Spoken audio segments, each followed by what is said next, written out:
ರಾಜ್ಯದ ಮುಂದಿನ ಮುಖ್ಯಮಂತ್ರಿಯಾಗಿ ಡಿಕೆ ಶಿವಕುಮಾರ್ ಅಧಿಕಾರ ವಹಿಸಿಕೊಳ್ಳುತ್ತಿರುವ ಹಿನ್ನೆಲೆಯಲ್ಲಿ ಡಿಕೆ ಶಿವಕುಮಾರ್ ಅಭಿಮಾನಿ ಬಳಗದಿಂದ ಜೂನ್ 1ರಂದು ಸಿದ್ದಾಪುರದಲ್ಲಿ ಸಂಭ್ರಮಾಚರಣೆ ಕಾರ್ಯಕ್ರಮ ಏರ್ಪಡಿಸಲಾಗಿದೆ ಎಂದು ಸಂಘದ ಜಿಲ್ಲಾಧ್ಯಕ್ಷ ನವೀದ್ ಖಾನ್ ತಿಳಿಸಿದರು. ಮಡಿಕೇರಿಯಲ್ಲಿ ಸುದ್ದಿಗೋಷ್ಠಿಯಲ್ಲಿ ಮಾತನಾಡಿದ ಅವರು, ಡಿಕೆ ಶಿವಕುಮಾರ್ ಅವರು ಕಳೆದ 45 ವರ್ಷದಲ್ಲಿ 8 ಬಾರಿ ಶಾಸಕರಾಗಿ ಪಕ್ಷ ಸಂಘಟನೆ ಮಾಡುವಲ್ಲಿ ಸಾಕಷ್ಟು ಶ್ರಮಿಸಿದ್ದಾರೆ. ಇದೀಗ ರಾಜ್ಯದ ಮುಖ್ಯಮಂತ್ರಿಯಾಗಿ ಅಧಿಕಾರಕ್ಕೇರುತ್ತಿರುವುದು ಅಪಾರ ಸಂತಸ ತಂದಿದೆ. ಡಿಕೆಶಿ ಆಡಳಿತದಲ್ಲಿ ರಾಜ್ಯ ಮತ್ತಷ್ಟು ಅಭಿವೃದ್ಧಿಯತ್ತ ಸಾಗಲಿ ಎಂದು ಆಶಿಸಿದರು. ಕೊಡಗಿನ ಶಾಸಕದ್ವಯರಾದ ಎಎಸ್ ಪೊನ್ನಣ್ಣ ಹಾಗೂ ಮಂತರಗೌಡ ಅವರು ಬಿಜೆಪಿಯ ಭದ್ರಕೋಟೆಯನ್ನು ಛಿದ್ರ ಮಾಡಿ ಕಾಂಗ್ರೆಸ್ ಗೆಲುವಿಗೆ ಕಾರಣಕರ್ತರಾಗಿದ್ದು, ಡಿಕೆಶಿ ಸಂಪುಟದಲ್ಲಿ ಇಬ್ಬರು ಶಾಸಕರಿಗೆ ಸಚಿವ ಸ್ಥಾನ ನೀಡಬೇಕೆಂದು ಮನವಿ ಮಾಡಿದರು. ಕೊಡಗು ಜಿಲ್ಲೆಯಲ್ಲಿ ನಾವು ಅಖಿಲ ಕರ್ನಾಟಕ ಡಿಕೆ ಶಿವಕುಮಾರ್ ಅಭಿಮಾನಿ ಸಂಘವನ್ನು ಕಟ್ಟಿದ್ದೀವಿ.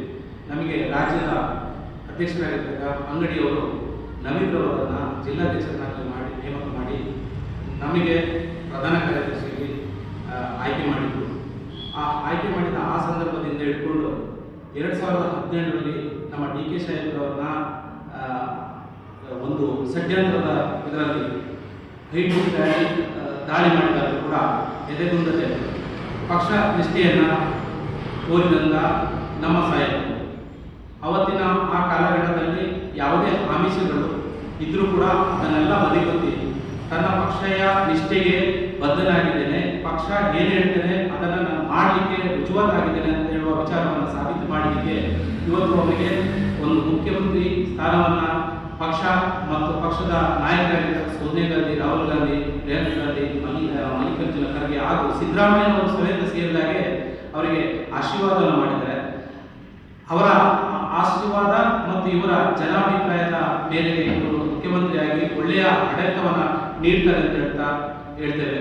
ಹಾಗೆ ಸಾಮಾಜಿಕವಾದಂಥ ಬದ್ಧತೆಯನ್ನು ಇಟ್ಕೊಂಡು ಪಕ್ಷವನ್ನು ಕಟ್ಟಿದಂಥ ಧೀಮಂತ ನಾಯಕ ಆಗಿರ್ತಕ್ಕಂಥ ಡಿಕೆ ಶಿವಕುಮಾರ್ ಅವರಿಗೆ ನಾವು ಶುಭವನ್ನು ಕೊಡ್ತಾ ಇದ್ದೇವೆ. ಅಭಿಮಾನಿ ಬಳಗವು ಅವರಿಗೆ ಯಾವತ್ತೂ ಗುಣಿಯಾಗಿರ್ತದೆ ಅಂತ ಹೇಳ್ತಾ, ಹಾಗೆ ಇಲ್ಲಿ ಈ ಕ್ಷೇತ್ರದ ಮತ್ತು ವಿರಾಜಪೇಟೆ ಕ್ಷೇತ್ರಕ್ಕೆ 2 ಶಾಸಕರನ್ನು ಕೊಟ್ಟಿರ್ತಕ್ಕಂಥ ಪಕ್ಷವು ಅವರ ಕಾರ್ಯವೈಖರಿ ಇವತ್ತು ಕೊಡಗು ಜಿಲ್ಲೆಯಲ್ಲ ರಾಜ್ಯಾದ್ಯಂತವು ಹೊರ ರಾಜ್ಯದಲ್ಲೂ ಕೂಡ ಪ್ರಚಲಿತವಾಗಿದೆ. ಅವರಿಗೆ ಶಾಸಕತ್ವಕ್ಕೆ ಮಂತ್ರಿ ಸ್ಥಾನವನ್ನು ಕೊಟ್ಟಿದ್ದಾರೆ. ಸಂಘದ ಪ್ರಧಾನ ಕಾರ್ಯದರ್ಶಿ ಕೆಪಿ ದಿನೇಶ್ ಮಾತನಾಡಿ, ಡಿಕೆ ಶಿವಕುಮಾರ್ ಯಾವುದೇ ಆಮಿಷಗಳಿಗೆ ಒಳಗಾಗದೆ ಪಕ್ಷಕ್ಕಾಗಿ ನಿಷ್ಠೆಯಿಂದ ದುಡಿದಿದ್ದಾರೆ. ಐಟಿ ಇಡಿ ದಾಳಿಯನ್ನು ಎದುರಿಸಿ ಯಾವುದಕ್ಕೂ ಜಗ್ಗದೆ ಕನಕಪುರದ ಬಂಡೆ ಎಂಬ ಖ್ಯಾತಿ ಪಡೆದು ಇದೀಗ ಮುಖ್ಯಮಂತ್ರಿಯಾಗ್ತಿರುವುದಕ್ಕೆ ಸಂಭ್ರಮಾಚರಣೆ ಹಮ್ಮಿಕೊಳ್ಳಲಾಗಿದೆ ಎಂದರು.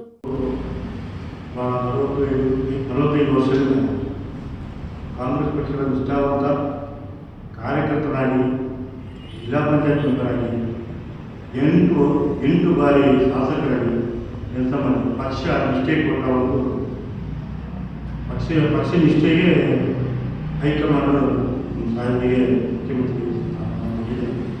ಅದೇ ರೀತಿ ಸಿದ್ದರಾಮಯ್ಯ ಸಾಹೇಬರಿಗೂ ಕೂಡ ನಾವು ಈ ಪತ್ರಿಕೆ ಮುಖಾಂತರ ಧನ್ಯವಾದಗಳನ್ನು ತೋರಿಸ್ತೀವಿ, ಅಭಿನಂದನೆಗಳನ್ನು ಕೂಡ ತೋರಿಸ್ತೀವಿ.